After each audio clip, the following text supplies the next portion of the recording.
அன்புமணி ஆதரவு மாவட்ட செயலாளர்கள் 25 பேரை நீக்க ராமதாஸ் முடிவெடுத்துள்ளதாக தகவல்கள் வெளியாகிய நிலையில் கட்சியின் கௌரவ தலைவர் ஜி.கே. மணி உள்ளிட்ட நிர்வாகிகளுடன் ராமதாஸ் ஆலோசனை நடத்தினார். இந்நிலையில் சென்னை சோழிங்கநல்லூரில் இன்று முதல் 3 நாட்களுக்கு கட்சி நிர்வாகிகளை அன்புமணி சந்திக்க உள்ளார்.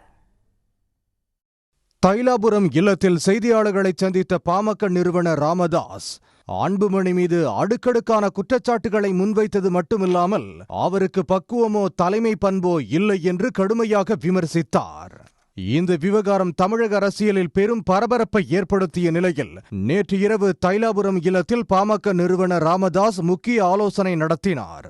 அதில் கட்சியின் கௌரவ தலைவர் ஜி.கே. மணி, தலைமை நிலைய செயலாளர் அன்பழகன், சமூக முன்னேற்றக் கழக மாநில தலைவர் சிவபிரகாசம், அச்சங்க மாநில பொதுச் செயலாளர் பரந்தாமன், விழுப்புரம் வடக்கு மாவட்ட பாமக தலைவர் புகழேந்தி ஆகியோர் கலந்து கொண்டனர்.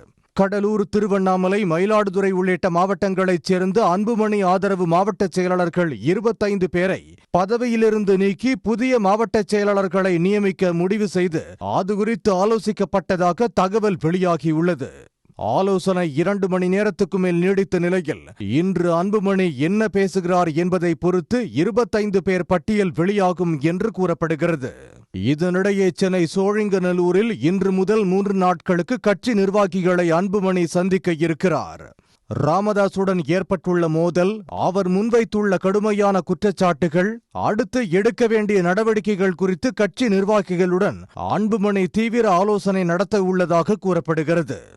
கட்சி வளர்ச்சி, புதிய உறுப்பினர் சேர்க்கை குறித்தும் பேச திட்டமிட்டுள்ளதாகவும் தெரிகிறது. உடனுக்குடன் செய்திகளை தெரிந்து கொள்ள சன் நியூஸ் பெல் ஐகானை கிளிக் பண்ணுங்க.